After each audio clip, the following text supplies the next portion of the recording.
bipáreas, né, da existência das florestas bipáreas, que são um mecanismo já validado pela ciência, que tem uma grande função em evitar que esse escorrimento tenha maiores danos, né?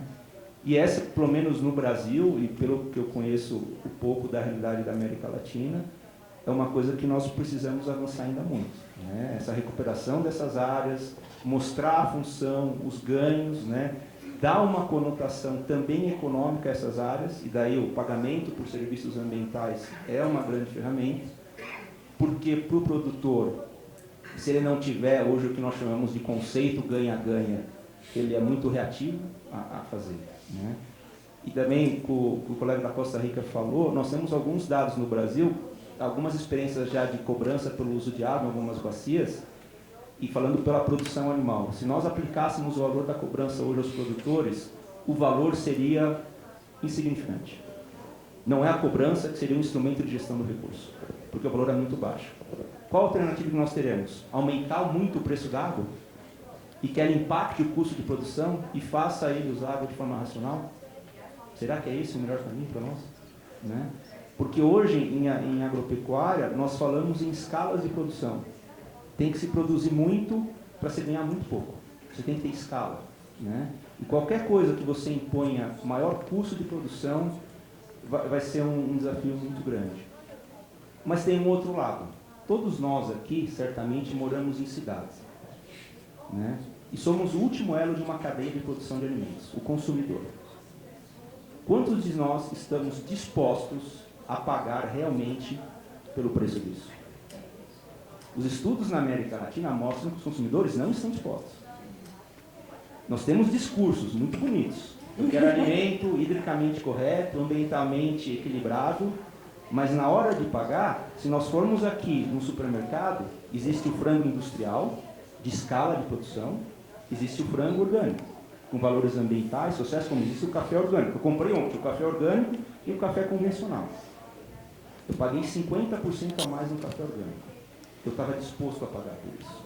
Mas eu não estou sempre disposto a pagar por isso, né?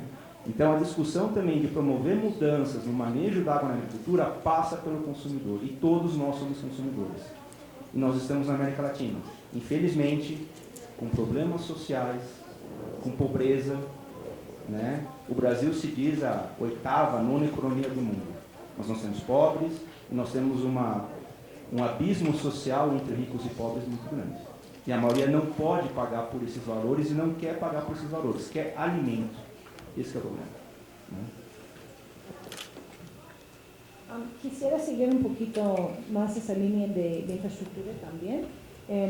Justo ayer estaba leyendo un estudio, a ver, te voy a pasar esto. Estaba leyendo un estudio del Banco Mundial, en donde decía que el mayor desafío de la producción agrícola brasileña es la infraestructura. Ese es el mayor problema que tienen y es el país que más produce, ¿no? en nuestra región.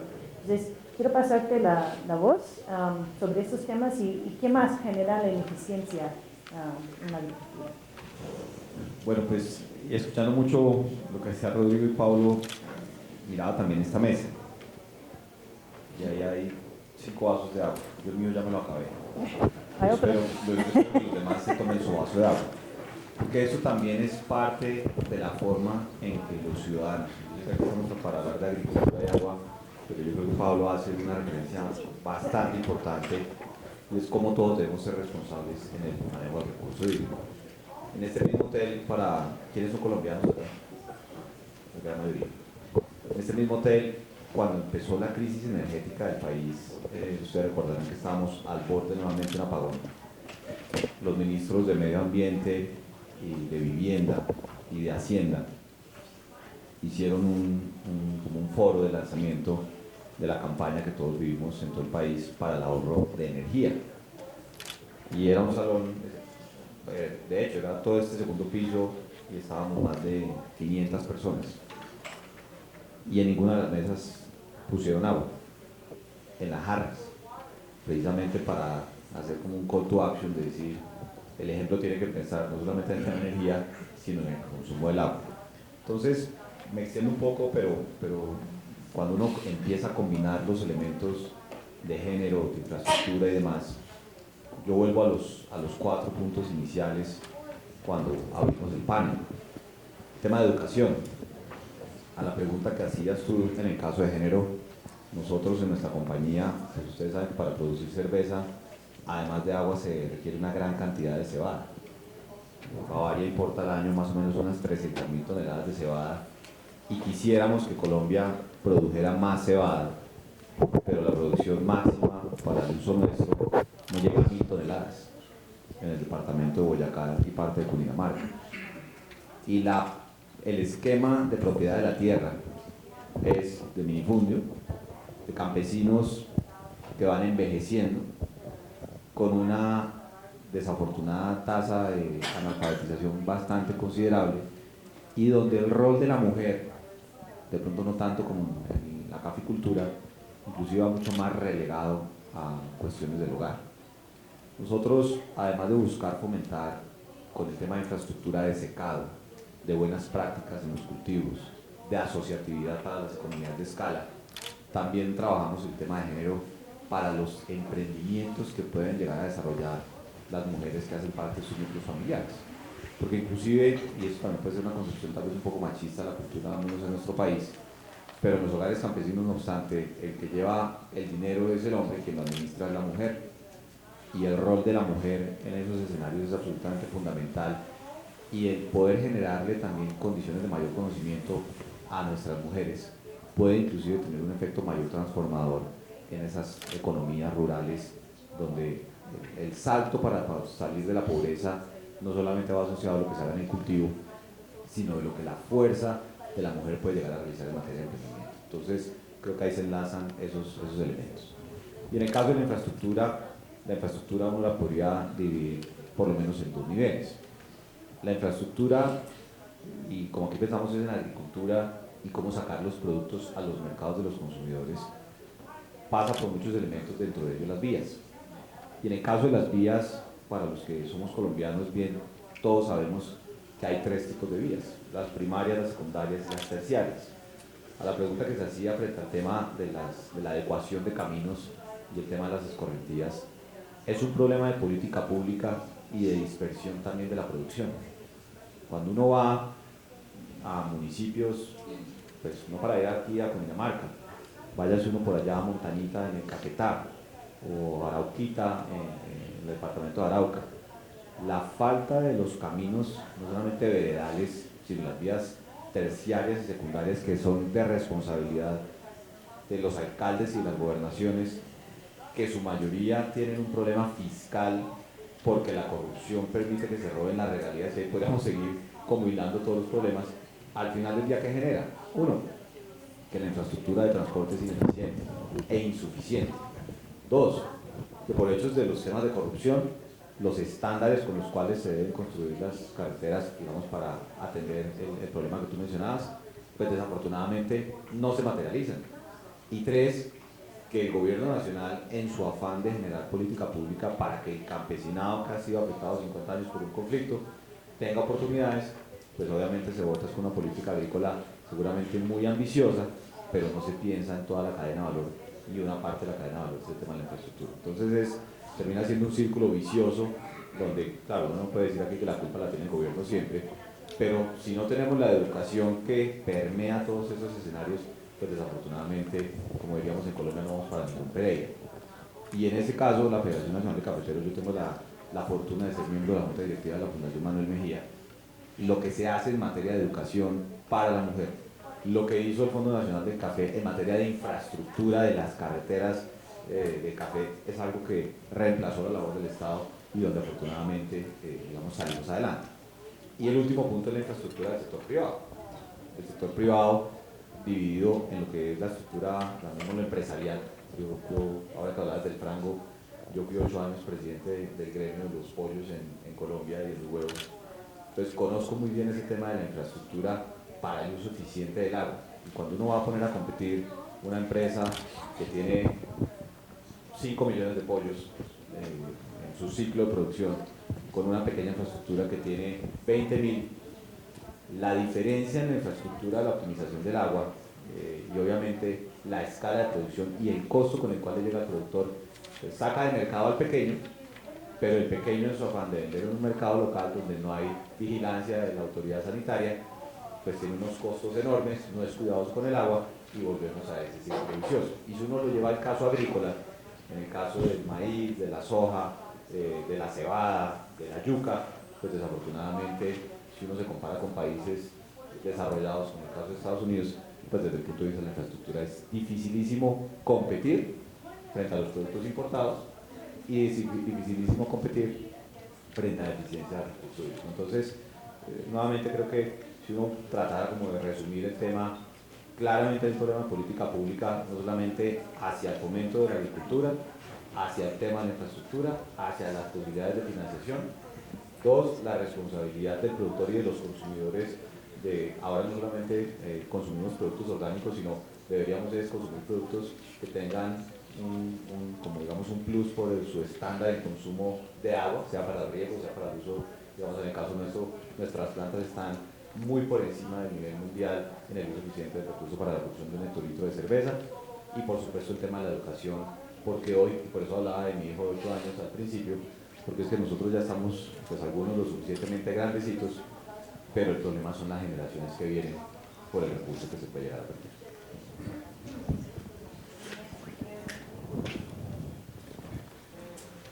Só questão da estrutura, isso tem uma relação direta com a água. Existe um trabalho da Food and Agriculture Organization, o braço agrícola da Organização das Nações Unidas, que diz que 1/3 dos alimentos, esse é o último dado que nós temos, 1/3 dos alimentos produzidos no mundo é perdido ou desperdiçado. 1/3. Nós discutimos fome, mas nós jogamos fora todo ano 1/3 do que é produzido. Tá? Essa perda, eles classificam em perda e desperdício. Perda acontece desde o plantio, colheita, durante a cadeia. Perda é mais comum nos países em desenvolvimento. Desperdício acontece ao nível do consumidor. Você compra o alimento e joga a comida fora depois. Tá? Isso é mais típico dos países desenvolvidos, do hemisfério norte. Então, a estrutura, quanto mais nós melhorarmos a estrutura, menos nós vamos perder e certamente menos água vamos precisar usar para produzir alimentos.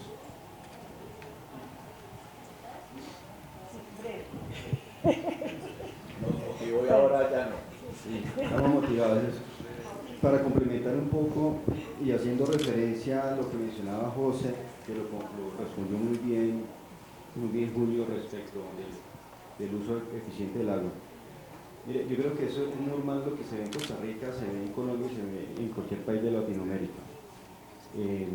Y es que cuando abundan los recursos, somos bendecidos por la naturaleza porque aquí hay abundancia de recursos, porque ahorita estamos empezando a ver lo que está ocurriendo precisamente desde el punto de vista de escasez relativa. Pero el gran reto en países como los nuestros, donde abundan los recursos y aún abunda el recurso hídrico, precisamente es la falta de conciencia. Si abunda, ¿para qué cuidar? No es necesario.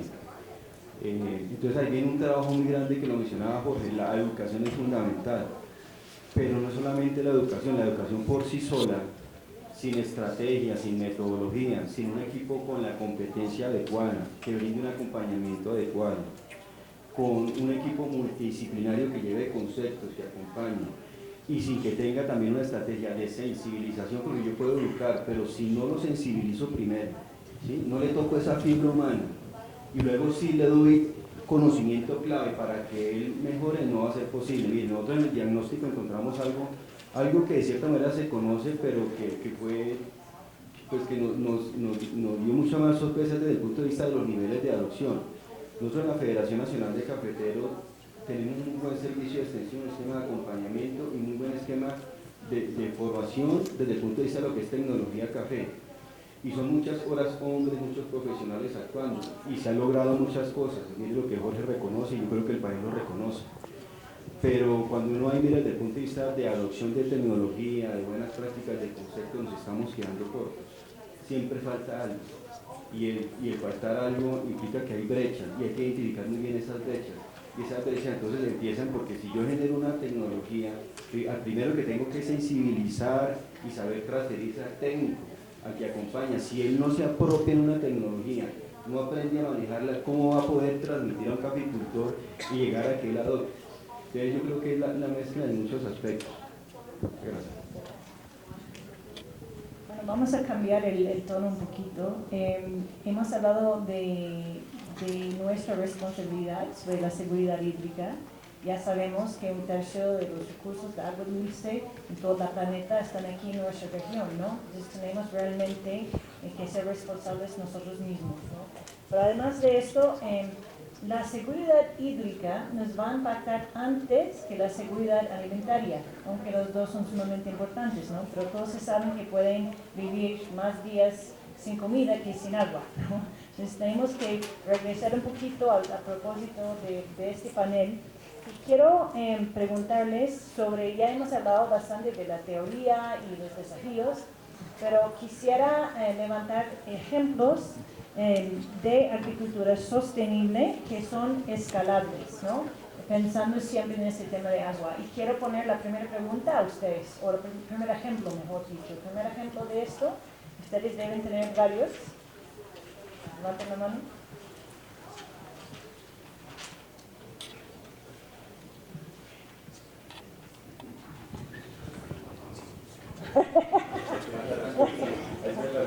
Ay, muy bien. Uno aquí, por favor. No, sí, por favor. Gracias.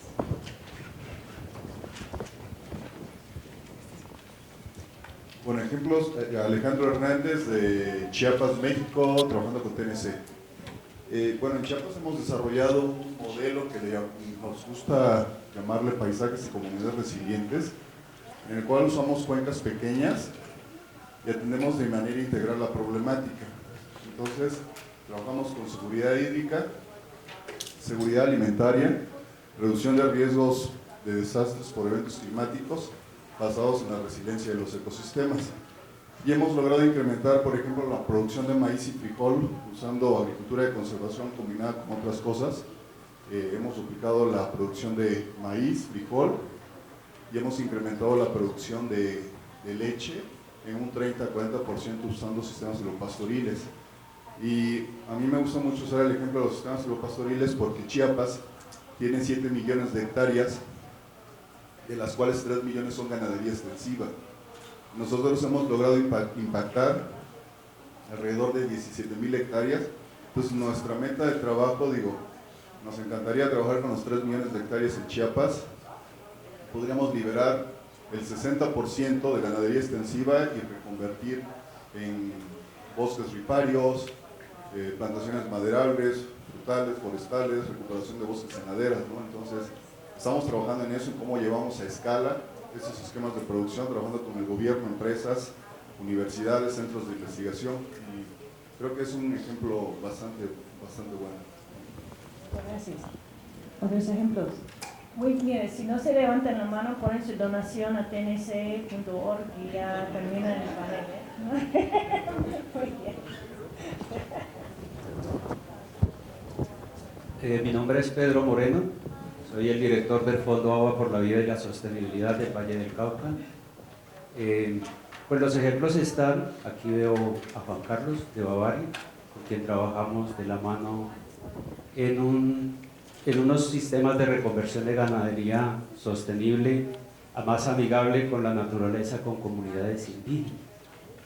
Y también con los cafeteros en el sur de Risaralda, para que los pequeños cafeteros vuelvan su agricultura, su café a sistemas agroforestales. Un tema bien delicado es la ganadería extensiva. En el caso del río Cauca, la cuenca, en su parte alta, todas las cuencas tributarias al río, más del 50% están potrerizadas. Hay ganadería en grandes extensiones. Me hubiera gustado ver allá un ganadero, porque ellos tienen gran responsabilidad en esto. Obviamente no hay que satanizar la ganadería, hay que reconvertirla. Y el tema de la ganadería está muy asociado a su sostenibilidad o no y a la implementación de los sistemas silvopastoriles o de reconversión a la tenencia de la tierra, a cómo se vincula el propietario, si es tenedor, si son tierras comunales, como en el caso que trabajamos con Bavaria, que con Carlos que está aquí sabe cómo es muy diferente hacer esa reconversión, contribuir a que se pueda establecer más cobertura boscosa en un potrero y cómo la aceptan. En general, cuando uno trata de hacer esa reconversión a ganadería más amigable con la naturaleza, si el propietario es ausente y es simple tenedor de la tierra y uno enfrenta al mayordomo, la cosa cambia, es bien diferente. Entonces, el cómo hacerlo es importante, el cómo nosotros, los sectores productivos, en el caso mío del sector azucarero colombiano, que es gran consumidor de agua y no me da pena decirlo, regamos la caña de azúcar. Aquí están conmigo las asociaciones de usuarios que lo hacen, los ingenios azucareros para eso están contribuyendo mensualmente con $50,000 que ponen a la cuenta, y eso nos sirve para traer más recursos, pero también para la parte alta de las cuencas y trabajar con ganaderos, pero también el uso eficiente como sector, que se ha logrado reducir en más del 50% del uso del agua. Entonces también es un ejemplo, y con muchísimo respeto para los de Estados Unidos, el sector azucarero le da asistencia técnica a Estados Unidos en caña y en uso de agua para caña. O sea, no siempre los países desarrollados son los envidiables, ¿no? Ellos también nos envidian, porque Colombia es líder en producción de caña, líder a nivel mundial, y tenemos los niveles de producción de caña más altos del mundo. Entonces, yo vuelvo a repetir todos los temas que se han tratado aquí. Para mí, que contribuyamos el sector agroindustrial, el sector industrial, los operadores de agua a la reconversión de la ganadería en las cuencas, en el caso nuestro, es fundamental, es clave. Y no es satanizando al ganadero para que deje de hacer la ganadería, sino que lo haga de la mejor manera posible. Y vuelvo y repito, con los indígenas NASA, con Juan Carlos Bavaria, hemos hecho, yo diría, milagros, porque se hace establecimiento de bancos de proteína, ni siquiera tanto árbol, sino bancos de proteína, y a cambio ellos liberan áreas para restauración natural, que es diferente el esquema al sembrar sistemas silvopastoriles como normalmente lo conocemos. Entonces, mucha gente de la que está aquí ha conocido a las comunidades indígenas, y ellos son maestros en esto, porque el sistema que ellos establecen es comunitario, bajo un sistema muy especial, como ellos lo llaman de pique, de establecer sus bancos de proteína, de duplicar su producción de leche y de poder liberar áreas para la protección de nuestras cuencas. Muchas gracias. Les voy a pedir por favor que limiten sus comentarios a 3 minutos para que podamos tener más gente hablando. Muchas gracias. Buenos días, me toca ya ser bien breve. Juan Carlos Casas, soy profesor de la Universidad del Cauca, también director del Centro Internacional para la Investigación del Agua y del Oxígeno. Y 2 cositas como una reflexión. Claro, compañero Pedro, desde la academia sentimos mucho en esa región del Cauca la ganadería, claro. Entonces, también estamos trabajando con el café ahora que se han soltado un poco los paradigmas de poder. Con el café, el Comité Departamental de Cafeteros del Cauca, estamos trabajando para esas fincas cafeteras cada vez sean sostenibles, puedan ser validadas en los sistemas de tratamiento de aguas residuales, aguas mieles del café. Ahí estamos trabajando. Siempre hemos estado muy desconectados, porque pues, siempre lo tenías en el café como su fórmula. Ahora desde la academia nos estamos acercando a Cenicafé para mirar esas formas, esas metodologías de tratar esas aguas miel.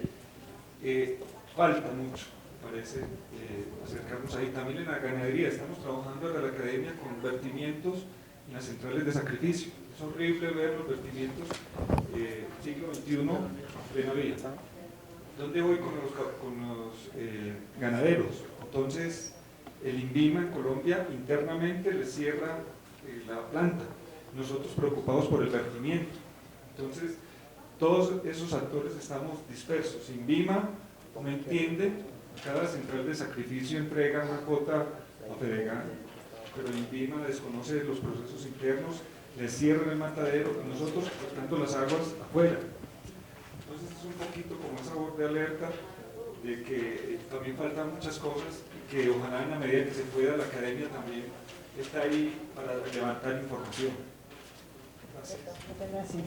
Sí, es más, o sea, el PNC en particular trabajamos con sistemas silvopastoriles en Meta, por ejemplo, ¿no? que es un enorme tema. Vamos a regresar un poquito a los ejemplos, ¿no? Agrícolas sostenibles, ¿no? Y voy a pedir primero que Rodrigo hable y después Jorge, y regresamos a ustedes. Sí. Gracias, Gina. Como ejemplos en la caficultura existen muchos, pero yo quisiera deslindar un poco, 3 minutos, del tema de la agricultura sostenible, de los aspectos de certificación, ¿sí? Y ir a la esencia de lo que es una agricultura sostenible en función de que es utilizar muy bien los recursos para generar el ingreso, que con ese ingreso se permita tener un mejor estado social, de bienestar de la familia que está actuando, siempre de manera amigable con el medio ambiente. Y el manejo sencillo, el aspecto sencillo para una agricultura sostenible es aplicar buenas prácticas agrícolas, y uno empieza a hacerlo pues, a nivel de finca, ¿sí? La finca es el elemento clave para empezar a iniciar un crecimiento o masificar el concepto. Pero ¿cómo hacerlo? Entonces, una muy buena experiencia que hoy estamos teniendo pues, radica en entender el territorio. Entonces, en el proyecto de gestión inteligente del agua lo que estamos tratando de hacer es eso, es reforzar los elementos de buenas prácticas agrícolas con una visión más estratégica del cuerpo de agua, mejorando la infraestructura para hacer uso eficiente del agua y disponer mejor las aguas residuales que vienen del proceso de beneficio y de la actividad de la vivienda, pero llevando a esa familia a entender que él hace parte de un territorio que es su microcuenca. Para sorpresa de muchos, la gente en el sector agropecuario a veces sabe que hace parte de un territorio y pues no lo entiende, y la conformación lógica del territorio es la microcuenca. Entonces, que entienda que hace parte de un territorio, que tiene una conformación lógica, que ese territorio, siendo un sistema, le provee los elementos para que él pueda subsistir, y que por ende él en su actividad específica en la finca con su familia le compete la responsabilidad de entenderlo, de hacer bien lo que tiene que hacer en la función de la producción para preservar ese territorio. Entonces, con esto quiero decir que si uno quiere masificar, uno tiene que entrar a trabajar con los productores, con la comunidad, y darles un elemento común de relacionamiento. En este caso es el territorio, y el segundo elemento común es el agua. Sin dejar de ser caficultores, que empiecen a entender que el agua es el elemento vital para que ellos puedan estar en su actividad. Tú pones un ejemplo muy clarísimo: cerveza y café, ¿sí? Y detrás de eso, en la actividad está